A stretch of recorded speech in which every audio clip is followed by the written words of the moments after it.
Thank you, Matthew, for the weather. We're here with entertainment reporter Haddon Smith. Haddon, I understand that Titanic continues to break records. Unbelievable records. I wish I had a fraction of the money this movie's grossed. Let's take a look at some of the entertainment news this week.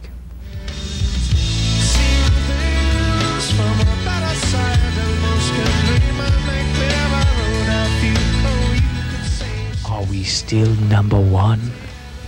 No, there is another.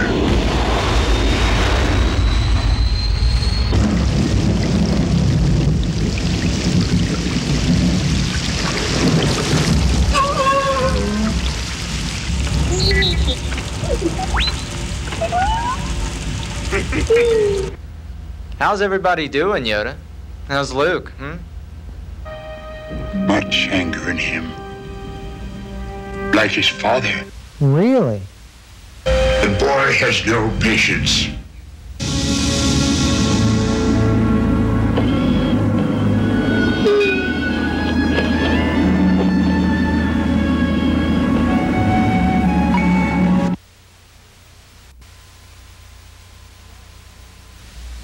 Come on, you guys. Get over it. It's over by now. There wasn't anything you could have done. I guess you've heard by now. You're number 2. Right. Oh, here comes General Solo. General Solo, you have to admit, Titanic was a worthy opponent, right? I feel terrible. So, Yoda, have you had a chance to see Titanic yet?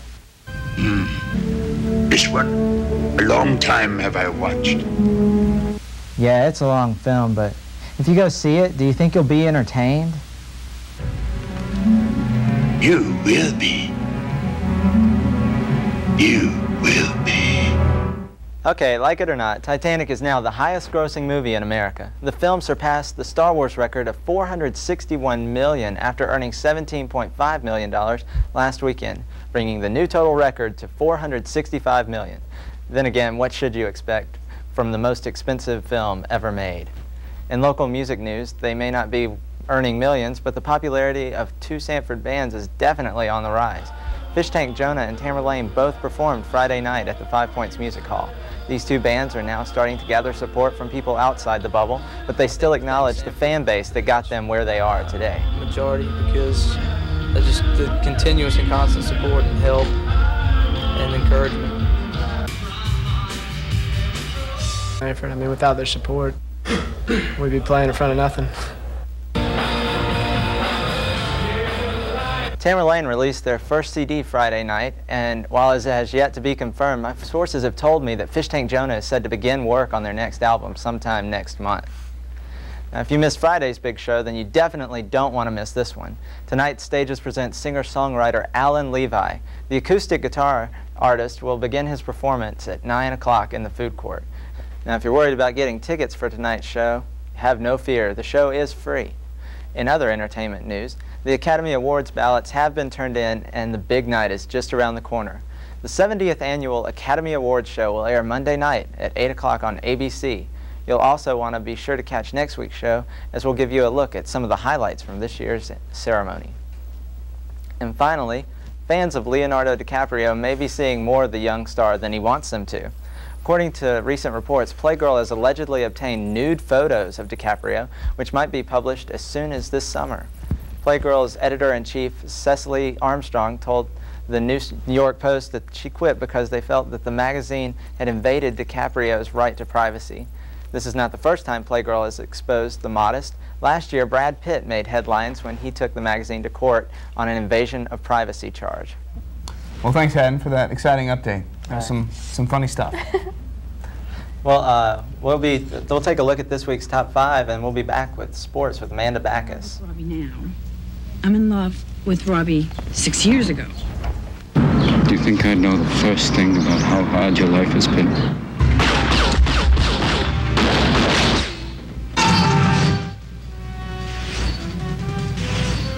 For God's sake, there's women and children down here!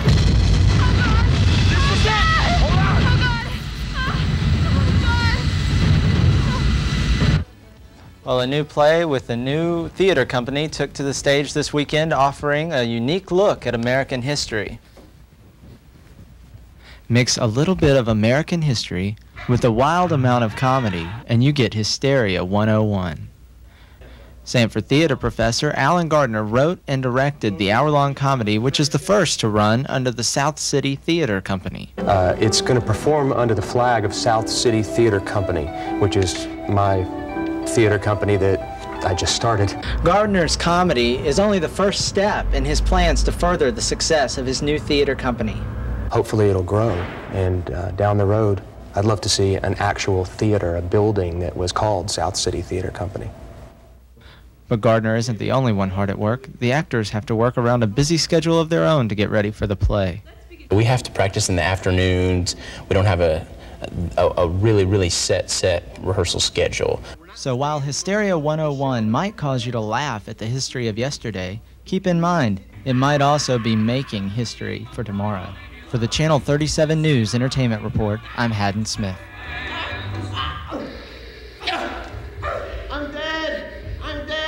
The play ended its run at Sanford on Monday, but the short weekend run will begin this Friday at the Holiday Inn on 119. For more information, you can call the South City Theater box office at 621-2128. Well, the motion picture industry wasn't the only one busy making history of its own. Monday night at the 70th Annual Academy Awards, Titanic lived up to its name at the ceremony as it won 11 of its 14 nominations, including the award for Best Picture and Best Director.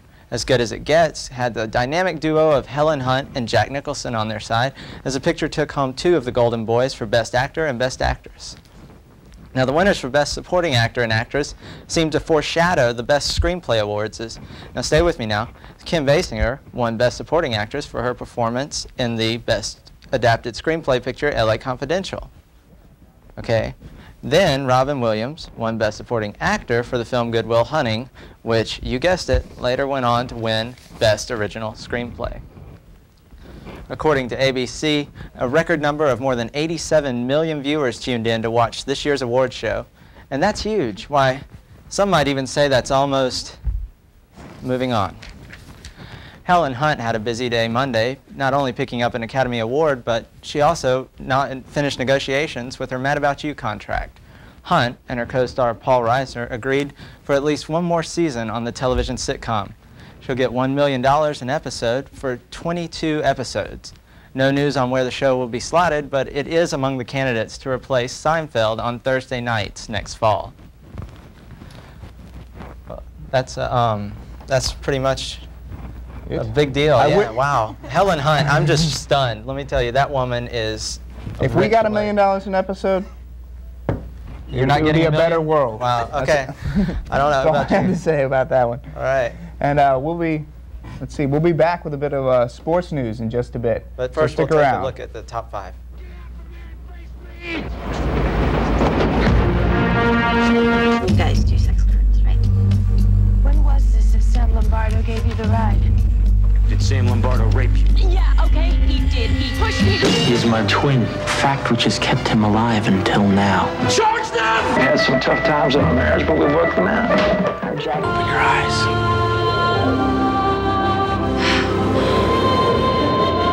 The runoffs are over and the votes have been tallied for this year's SGA vote. Here is a look at the winners. Webb Morgan is the new president after winning 74% of the votes in the runoffs. Also in the runoffs, Trey Nelson mounted a successful comeback, giving him the votes he needed to secure the position of treasurer. First and second vice president winners were decided in the opening round of the election, as Jason Rowland was elected first vice president and an uncontested Susan Courts took second vice president. The new leaders will not take office until May. Last week, Residence Life announced that they were moving 3 halls of Beeson Woods students to other dorms to make way for a new sorority house. But how does this affect you? I'm Scarlett Little, and I'll have the story coming up next. Beeson Woods was designed to be a small, quiet community for independent students. Last week, Residence Life made a drastic change to the stable area. Scarlett Little has more on the situation. Well, Haddon and Dawn, with the end of the spring semester now approaching, Beeson Woods residents are already planning for the fall. But these students have some changes in store for them. Students living in the female halls of Ralph and Orlean and the male hall of Lucille learned last Thursday that they wouldn't be coming back to the same rooms that some had been inhabiting for 2 years.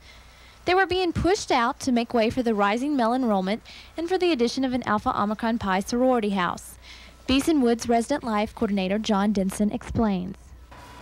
The number of male spaces that we have available does not meet the need of the number of upcoming freshmen males who will be needing housing for the fall. According to Denson, the females in Ralph and Orlean halls were moved into other rooms in the Beeson Woods area, leaving room for 2 halls for men. The men in Lucille were moved to Orlean so that A.O. Pi could renovate Lucille Hall.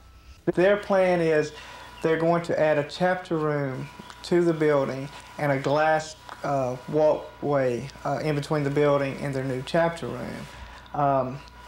And in Beeson Woods, that is one of the primary locations that there is space available in which they can make those changes.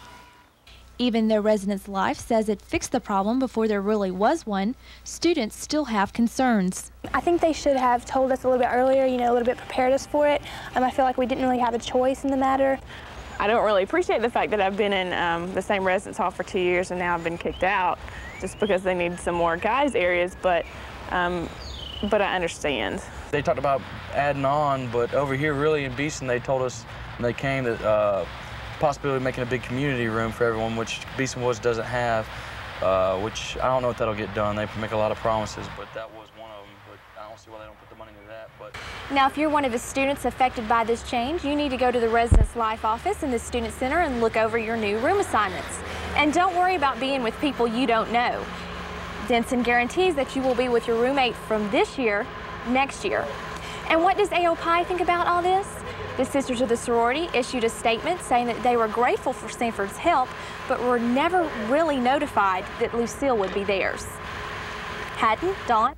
Now, Scarlett, did Denson mention anything about the Beeson Woods community room, as one student mentioned? Yes, Mr. Denson did say something about that. He says that Residence Life is planning the new community room, which they hope to connect to Dwight Hall. Denson hopes that